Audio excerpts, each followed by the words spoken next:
McCormack, a staff writer at the Weekly Standard.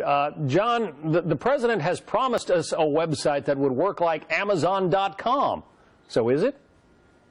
Well, definitely not. By the standard the president himself said, healthcare.gov isn't working at all. If 90% of the time the website isn't crashing and 80% of users can get through the application process, that simply isn't a success. If only 80% of people could actually check out a product on Amazon.com and put it in their cart, you know, the 20% of people losing that wouldn't go through that. Amazon.com would fold.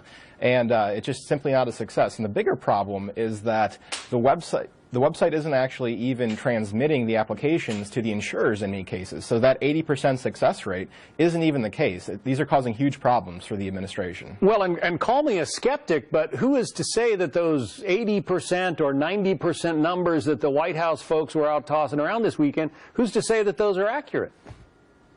Well, I haven't seen any independent reports verifying that, and given the president's claims, again, that the website would work just like Amazon.com when it clearly was broken and they knew it, that people wouldn't lose their health insurance, and in fact millions are losing it, I think it's definitely fair to be a little bit skeptical about the president's claims and the administration's ongoing claims about the success of the website. So I think we'll just have to wait until we can verify. Don't trust, but just verify. Yeah, and we have to remember that it's more than just the website we're talking about here. It's also the insurance that you're supposed to find at the end of the website rainbow.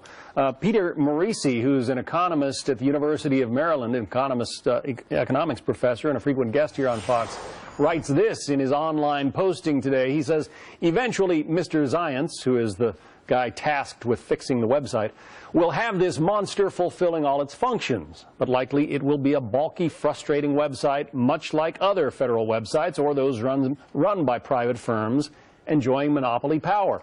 Health insurance will be right up there with dealing with tax filing.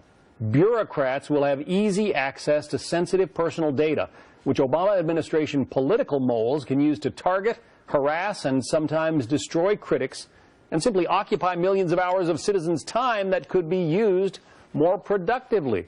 What do you think about the way Professor Morisi sees it there?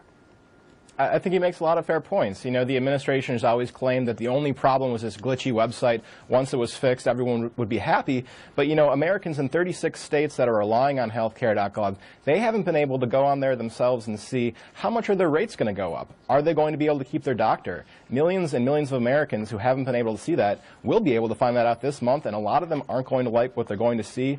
You know, there's one study that showed that more than half of people on the individual insurance market right now will not qualify for any subsidies whatsoever. You factor in the people whose subsidies aren't going to make up for the increase in their costs, and you're going to see a majority of people paying more for their health insurance, and a lot of people losing their doctors. And as Jenna reminded me earlier, it's December. We're supposed to be, you know, totally signed up for this program by March, right?